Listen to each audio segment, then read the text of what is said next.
If I was a new runner, I'd keep it simple, but I would spend money on a few things that I think would make the difference. In a previous video, I talked about all the stuff I wouldn't buy as a new runner. This time I'm flipping it round. These are the things that I would buy if I was just getting started in the sport. From gear that improves comfort and performance to a couple of underrated essentials most beginners don't even think about. So whether you're training for your first 5k or just trying to build a good habit, here's what I'd spend my money on as a new runner. I'm going to break this down into 5 sections: recovery tools, clothing, accessories, shoes and gadgets. And finally, for any experienced runners out there, if we go through this list and there's anything that you want to add, or if there's anything I talk about that you guys feel you can add value to, please do drop a comment as we're going. It'd be great to hear your thoughts down there. Let's get into it. And we'll kickstart with recovery tools, because I think these are the things that are overlooked massively by beginner runners. They're so excited to get into the sport that recovery doesn't even cross their minds. So the 2 things that I would automatically invest in, having now experienced over 10 years of running, is number 1, a spiky massage ball, and number 2, a massage gun. And actually, I'll just start on the massage gun first. These are an absolute godsend for me. I keep one in the office and one at home. Now, what I found these the most useful for is after those longer, maybe harder sessions or longer runs, my muscles are aching and I just want to give them a little bit of an iron out. We can sometimes forget that our muscle fibers can get a little bit sticky, and so of course these can just loosen everything out. I also find them really useful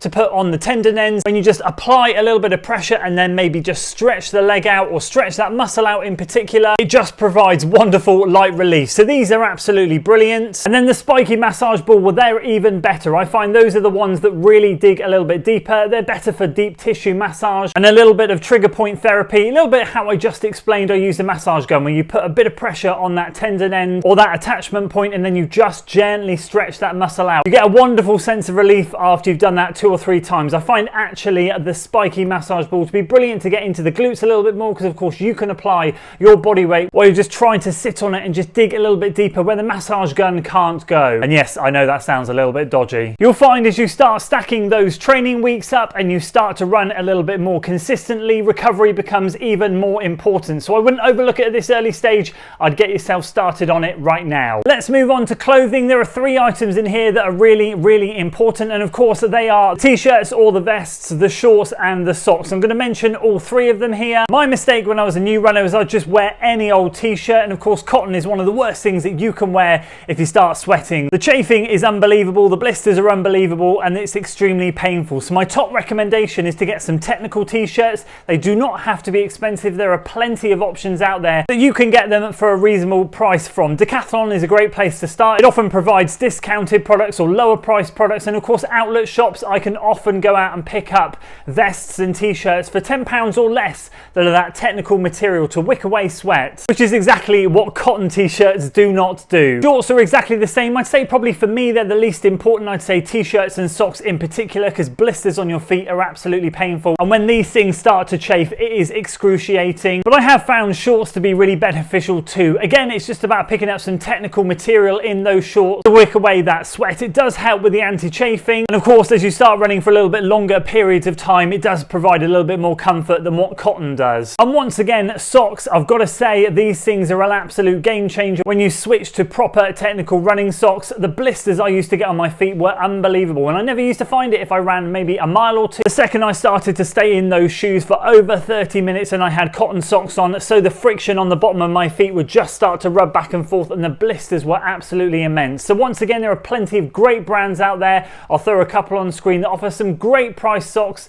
for you to pick up. Let's move on to accessories. I want to start with some kind of flip belt. I'm going to use the word flip belt because they're a brand, but of course there are other brands out there. The naked belt is absolutely fantastic too, and it's just a way of being able to carry your valuables out there whilst you're on the run. And we'll come on to the second item shortly, which I find to be at the moment in summer really beneficial to pop in the flip belt, but in general they're just a bit of a game changer. If you need to carry gels and you don't have shorts with pockets in, if you need to carry your car keys or your phone to keep on with you, it just means you're not having to carry anything in your hand, and it feels a lot easier. Only word of warning with the belt, make sure you get the right size, because if you get something too small it can put a little bit too much pressure in and around the stomach, and too big it's just going to bounce around. So when you get the right fit, they're absolutely fantastic. And the second thing that I think is really important in the accessories department is soft flasks, and there are 2 reasons for this. Number 1, your flip belt can hold your soft flask and it just gives you an option to carry water out there, which is why I said right now, because we are in summer. And number 2, I see a lot of new runners using backpacks carrying soft flasks in there, and that's absolutely absolutely fine. I'm all for that. It's really important, again, to be able to carry enough fluid if you're out there, especially on those hotter days. What I often find is, and I speak to newer runners, they say, how do you carry water with you and fluids with you when you start to run a little bit quicker? So people will start to step up in distance, potentially get a little bit faster, and they want to try and break down their PBs. And they realize that maybe carrying a bag whilst they're out on their run isn't going to be the option. They need something else and another way to carry their hydration. A flip belt is just a great way to do that. If you're heading to a race where you're going to need to take on fluid, which most of us do, and you're not comfortable with using the stuff that's put out there at the aid stations, and having a flip belt for you to carry your hydration in is a great option for you. It saves you wearing a running pack, but it also means you can carry two 250ml soft flasks in the front and the back, which means you can carry 500ml of fluid with you whilst you're out there on the run. The next category, as you probably guessed, is going to be shoes. This is actually a really important one because there are so many shoes out there on the market, and I feel like as someone that reviews shoes and provides shoe review videos, there's a lot of new runners coming onto the platform on YouTube watching shoe reviews thinking that those shoes look really great, but they really might not be suited for you. So there are a couple of options for you. I think the first thing is just to get your gait analysed and see if you need any particular type of shoe. There are some great universal shoes that tend to work for most people, not all, but most people, and I'm going to say straight off the bat, and I can understand why running shops recommend them so much. The Brooks Go 16 or 17 now are just a great option. I've tested Brooks Go's 14, 15 and 16. I wasn't a massive fan of the 14, but the 15 and 16 were decent, and I can see why they are universally such a great shoe. They provide enough comfort, they provide enough support, but they also do feel quite neutral, and I can understand why they would work for such a wide range of runners. But that might not be you, so of course I would highly recommend you going to get your gait analysed. And then number two, when you've got that, you don't need a massive running shoe rotation. As much as it's really great and really awesome to have lots of shoes, what I would also recommend is, on top of the shoe that you're doing a lot of your miles in, get yourself a racing shoe as well. Treat yourself a little bit. It's not necessarily essential, but for me, having now tested lots of shoes and gone through a fair few years of training, I appreciate slipping on something a little bit lighter and a little bit faster on race day. What you have to remember when you rock up to race day, you're going to have a little bit of extra adrenaline. Hopefully you're going to be fueled well and you're going to be feeling really good for race day. Having something fast on your feet can massively help. You don't necessarily need anything different in training, and if you're training in the same shoe day to day, that's absolutely fine. But just having something nice to slip on race day can make all the difference. That's my cheeky plug there to get yourself a good racing shoe. The final section, gadgets. My arm has been twisted on this one, but I am going to recommend getting yourself one of these watches, and it's all thanks to you guys, to be honest with you. My mind was opened a little bit when I checked out the comments on the previous video. So in my previous video about things to avoid, I did actually mention that you don't need a GPS watch. I started running with just a basic Casio stopwatch, and for nearly a year that's how I got by, and I learned to start to run by feel, and it was great. I felt like it set me in good stead. So when I did get my GPS watch, it was quite a novelty, but I didn't necessarily need it for training. It was just fun to start collecting some of the data.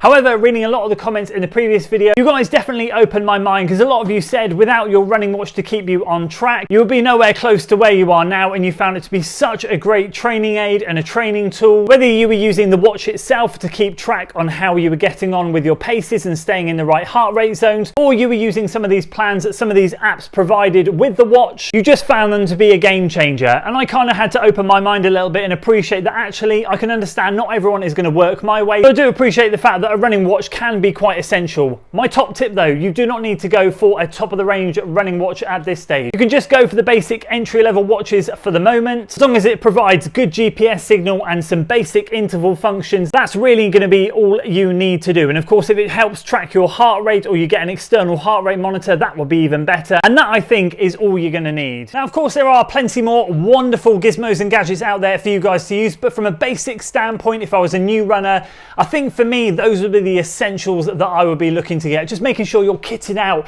in some sensible clothing, having a couple of decent pairs of shoes, maybe getting that smartwatch, having that flip belt and soft flask, especially in the summer months, but realistically all year round is really, really useful. And then of course those recovery tools as well are just great for allowing you guys to stack up those consistent weeks. And that is all you need. When you're in that routine and you're feeling really good, then maybe it's time to start splashing the cash on some of those extra, more exciting gadgets. So as I said earlier, if there's anything that you feel I've mentioned that you want to recommend, i.e. any pairs of socks, t-shirts that are really affordable, any pairs of shoes that you think are universally fantastic, fantastic, or anything else you'd love to add to the video, please do drop a comment below. It'd be great to hear your thoughts and share your knowledge with everyone else out there. And if you missed the first video, guys, on the things that I would avoid, make sure you check out this video up here. You can go and check out this one. And if you enjoy this one, and then I'll leave another link down here to another video that you guys might enjoy as well. And I'll see you over there.